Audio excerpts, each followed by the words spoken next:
ইন্ডিয়ায় ঘটেছে কি আর বাংলাদেশের মানুষ চাচ্ছে কি? ভাই, এখন যে কোঠার জন্য এত কিছু, সেই কোঠা চাওয়া হচ্ছে, এমনকি যে শর্তর জন্য তারা দাবি করতেছে ইন্ডিয়ায় ঘটেছে। যাই হোক, আপনারা সকলে জানেন যা হয়েছে। অবশ্যই আমরা তীব্র নিন্দা জানাই, কিন্তু বাংলাদেশের ছেলেমেয়েরা কি চাচ্ছে? ভাই, কোঠার জন্যই আমার দেশটা আজ স্বাধীন হয়েছে। যে কোঠা নিয়ে এত কিছু, সেই কোঠা আপনারা চাচ্ছেন, এমনকি সমগামিতাকে আপনারা প্রমোট করতেছেন। অবশ্যই আমার কথা হয়তো আগামাথা কিছুই বুঝবেন না, আপনারা শায়েখ আহমদুল্লাহ হুজুরের মুখ থেকে কিছু কথা শুনে নিন। আপনারা গতকালকের একটা নিউজ হয়তো অনেকে দেখেছেন যে কলকাতার আরজি কর হসপিটালের একজন ডাক্তার, একজন নারীর চিকিৎসক, তার প্রতি পাশবিক নির্যাতন করা হয়েছে এবং তাকে হত্যা করা হয়েছে ভারতে। এটার প্রতিবাদে ঢাকা ইউনিভার্সিটিতে একটা আয়োজন হয়েছে 16 আগস্ট রাতে, এবং সেই আয়োজনে বর্তমান অন্তর্বর্তীকালীন সরকারের একজন উপদেষ্টা, সমাজ কল্যাণ উপদেষ্টা, তিনি উপস্থিত হয়েছেন। এস মুর্শিদ ওনার নাম। তিনি সেখানে উপস্থিত হয়ে তাদেরকে বলেছেন যে তোমরা কিছু দাবি দাওয়া পেশ করো, কিছু দাবি দাওয়া দাও তোমরা, যে দাবি দাওয়াগুলো বাস্তবায়নের জন্য আমরা ঝাঁপায়ে পড়ব। তিনি প্রকাশ করছেন যে আমরা ঝাঁপায়ে পড়ব তোমাদের সেই দাবি দাওয়া বাস্তবায়ন, তোমরা সেগুলো দাও। দাবি দাওয়া তো রেডি ততক্ষণে, তিনি দিতে বলছেন এবং বলছেন যে ঝাঁপায়ে পড়ব আমরা। এবং তিনি আরো কিছু কথা সেখানে বলেছেন, আমি সেগুলোতে আর যাচ্ছি না। তার পুরো কথার খোলাসা হলো যে পুরা তার কাছে যে সরকারি শক্তি আছে, তার পুরো ডিপার্টমেন্ট ঝাঁপায় পড়বে সেগুলো বাস্তবায়ন করবার জন্য। শুধু তাদেরকে উৎসাহ দিচ্ছেন, তিনি অনুপ্রাণিত করছেন যে তোমরা সেগুলো দাও। তারা দিয়েছে। তারা কি দিয়েছে? 13টা দফা বা দাবি দিয়েছে। এই 13টা দফা দাবির ভিতরে আমি যদি একটু পড়ে শোনাবার চেষ্টা করি, এর ভিতরে একটা দাবি ছিল 3 নম্বরের, সেটা হলো ধর্ম, গোত্র এবং বর্ণের ঊর্ধ্বে গিয়ে প্রতিটি লিঙ্গের মানুষের সম্পত্তিতে সমান অধিকার দিতে হবে। এটা আমাদের প্রচলিত আইন বিরুদ্ধ যেমন, তেমনি এদেশের সংখ্যাগরিষ্ঠ মানুষ মুসলমানদের কোরআনে কারিমের সুস্পষ্ট বিধানের হুবহু বিপরীত। এর আগে বিভিন্ন সরকার যেটা চেষ্টা করেছে, করতে পারে নাই। এখন বৈষম্য দূর করবার নাম দিয়ে কলকাতায় হয়েছে কি, আর তারা দাবি করছে কি? কলকাতায় হয়েছে, একজন নারী চিকিৎসক পাশবিক নির্যাতনের শিকার হয়েছেন, তাকে খুন করা হয়েছে।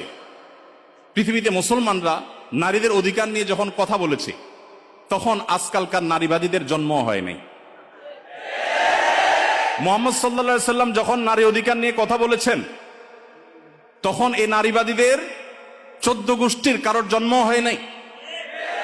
যেখানে মেয়ে হিসেবে জন্মগ্রহণ করলে জীবন্ত পুঁতে ফেলা হতো, যেখানে মেয়ে হিসেবে জন্মগ্রহণ করা অপরাধ ছিল, সেই সমাজে নারীকে শুধুমাত্র মুক্তই করেননি নবী সাল্লাল্লাহু আলাইহি সাল্লাম, শুধুমাত্র মৃত্যুর হাত থেকে রক্ষাই করেননি, নারীকে আকাশের উচ্চতায় তুলে দিয়ে গেছেন। কোন বাবা মা যদি 2টি কন্যা সন্তানকে সঠিকভাবে যথাযথভাবে লালন পালন করে, তার জন্য জান্নাতের গ্যারান্টি দিয়েছেন। তার বিপরীতে 1 ডজন ছেলে সন্তান পালন করলেও এই সুসংবাদের কথা নবী সাল্লাল্লাহু আলাইহি সাল্লাম বলেন নাই। তো সেই মুসলমানদেরকে যদি নারীদের অধিকারের সবক শুনাতে আসা হয়, তো সেটা দুর্ভাগ্যজনক বিষয় ছাড়া কিছুই না। ভাইরা আমার, এখানে আপনারা দেখতে পাচ্ছেন হয়েছে একজন নারী চিকিৎসকের প্রতি জুলুম, নির্যাতন, সেটার প্রতিবাদ হবে। কিভাবে তার জুলুম থেকে রক্ষা করা যায় সেটা বলা হবে। দাবি হচ্ছে কি দেখেন, প্রায় সবগুলো দাবি সম্পূর্ণ অপ্রাসঙ্গিক। তার মানে একটা সুনির্দিষ্ট এজেন্ডা বাস্তবায়ন করবার জন্য ইচ্ছাকৃতভাবে অপ্রাসঙ্গিকভাবে এই সমস্ত দাবিগুলো তারা তুলে আনছে। এর ভিতরে একটা হলো, দেখেন যেটা বললাম, ধর্ম, গোত্র, বর্ণের ঊর্ধ্বে উঠে, মানে কোরআনের বিধানকে সাইডে রেখে বাদ দিয়ে সকল লিঙ্গের মানুষের সম অধিকার। এখানে একটা জিনিস দেখেন, সকল লিঙ্গের মিনিংটা কি? সকল লিঙ্গ মানে কি? নারী পুরুষ? জি না।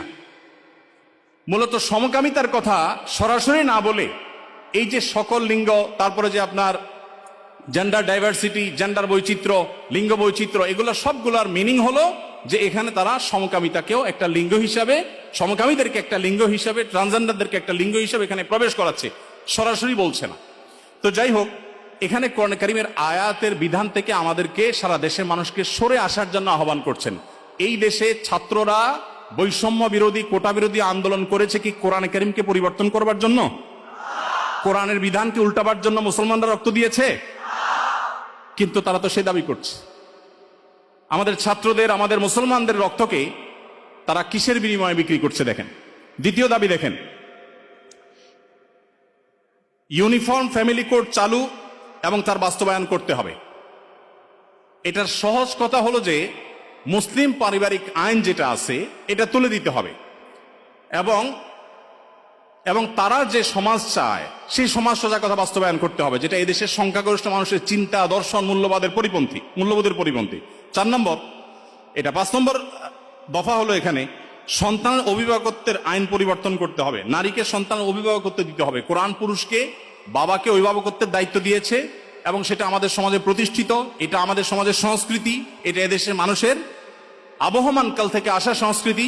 এটাকে পরিবর্তন করে ফেলতে হবে। দেখুন, এগুলো এতটা অপ্রাসঙ্গিক এই সমাজে যে এগুলো নিয়ে এদেশের মানুষের কোনো কনসার্ন নাই, কিন্তু তাদের কনসার্ন আছে।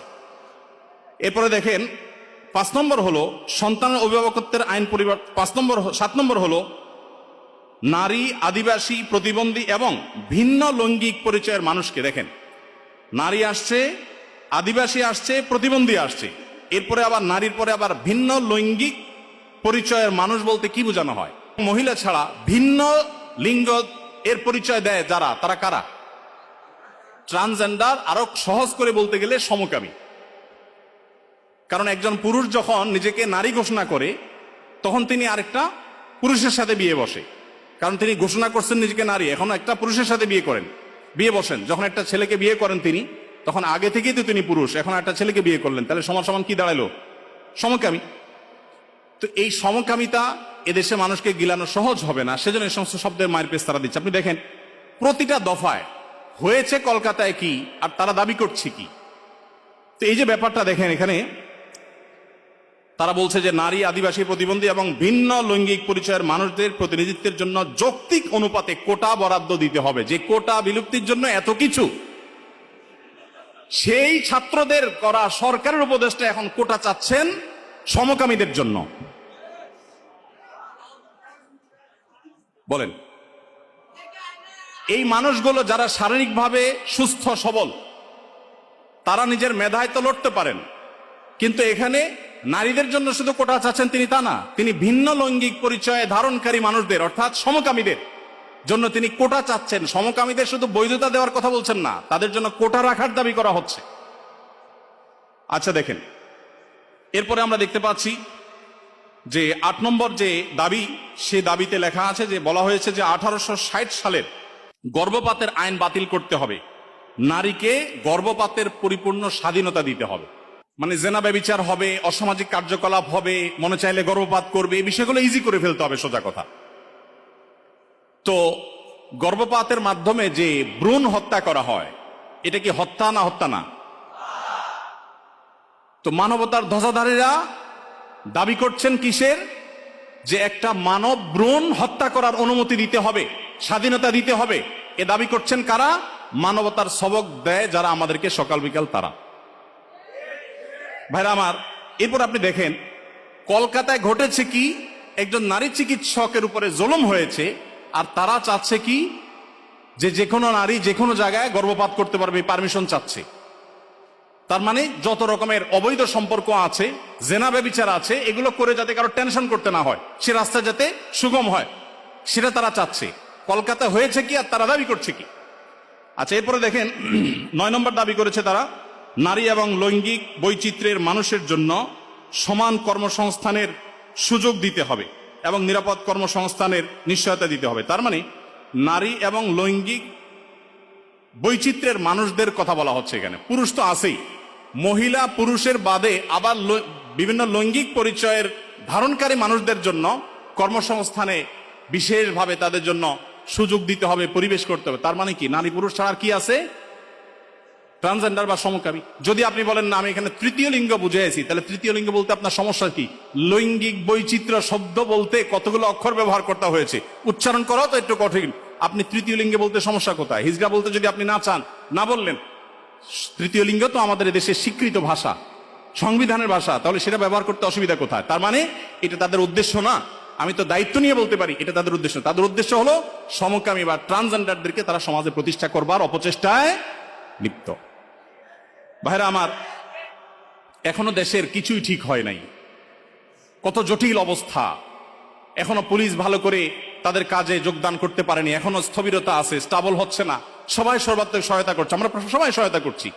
এই শুরুতে এসেই দেখেন তারা একটা পর একটা দফা দিচ্ছে এবং সেখানে এদের দফার সাথে দফা দেওয়ার জন্য, দাবি দেওয়ার জন্য উপদেষ্টা মহোদয় তাদেরকে বলছেন এবং বলছেন ঝাঁপিয়ে পড়বেন তিনি এই দাবিগুলো বাস্তবায়ন করবার জন্য। এরপরে 10 নম্বর দাবি দেখেন, প্রতিটি ভিন্ন ভিন্ন লৈঙ্গিক পরিচয়ের মানুষের রাষ্ট্রীয় পরিচয়পত্রে তার লৈঙ্গিক পরিচয়ের স্বীকৃতি থাকতে হবে। তার মানে পুরুষ, মহিলা, ট্রান্সজেন্ডার বা সমকামী এটা থাকতে হবে। পুরুষ মহিলা তো আছেই, তাহলে প্রতিটি লৈঙ্গিক পরিচয় ধারণকারী মানে কি বুঝাচ্ছেন আপনি? আপনি বলেন যে পুরুষ, মহিলা, হিজড়া বা তৃতীয় লিঙ্গ, এটা তো হয়ে যায়, কিন্তু প্রত্যেকটা মানে কি? প্রত্যেকটা লিঙ্গ পরিচয় ধারণকারী মানুষের মিনিং হলো এটা। বিগত আমলে আমাদের স্কুলে, এমনকি আলিয়া মাদ্রাসার পাঠ্যপুস্তকে যে পাতায় পাতায়, লাইনে লাইনে, পৃষ্ঠায় পৃষ্ঠায় যে সমকামিতার কুশিক্ষা, এই অপসংস্কৃতি এবং বস্তা পচা সস্তা এই চিন্তাধারা এবং বিকৃত ব্যবস্থাপনাকে যারা এই সমাজে পুশ করার চেষ্টা করছে, আমাদের সমাজে এর বাইরে হাজারটা বিষয় আছে, সেগুলো নিয়ে তাদের কোনো মাথা ব্যথা নেই। আবার সেই একই জিনিসের পদধ্বনি আমরা এখনই শুনতে পাচ্ছি। ভাইরা আমার, 11 নম্বর দাবি ছিল তাদের, সব ধরনের লৈঙ্গিক বৈষম্যকারী আইন বাতিল করতে হবে। সব ধরনের লৈঙ্গিক বৈষম্যকারী আইন বাতিল করতে হবে। ওই যে মেয়েদের, ছেলেদের মিরাসের যে আইন আছে সেটা বাতিল করতে হবে। তারপরে যায় আপনার সমকামীদের বিরুদ্ধে আমাদের দেশে আইন রয়েছে, আপনারা জানেন, সমকামিতা লিপ্ত হলে 2 বছর কারাদণ্ডের কথা বলা আছে, সেগুলো বাতিল করতে হবে। এই যে দাবিগুলো আছে, আপনারা এবার মিলান যে কলকাতাতে একজন নারী চিকিৎসক তিনি জুলুমের শিকার হয়েছেন, তার সেই জুলুমের বিরুদ্ধে সর্বকণ্ঠে আমরা শতকণ্ঠে প্রতিবাদ জানাবো, কিন্তু এখানে প্রতিবাদ জানাতে গিয়ে দাবি যেগুলো তোলা হচ্ছে সবগুলো হলো সমকামী এবং ট্রান্সজেন্ডারদের জন্য দাবি। এই যে ষড়যন্ত্র, এটা আমাদের দেশে নতুন না। যারাই যখন আসে বিদেশিদের টাকা পয়সা ফান্ড পেয়ে তারা সেগুলোকে এই দেশে পুশ করার অপচেষ্টায় লিপ্ত থাকে। তারা জানে না এদেশের ওলামা একরাম তাদের শেষ রক্তবিন্দু থাকা পর্যন্ত এই সকল অনাচারের বিরুদ্ধে তারা কথা বলে যাবেন। এদেশের ওলামা একরাম, এদেশের দিনদার মানুষের কোনোদিন এটা বাস্তবায়ন হতে দিবে না।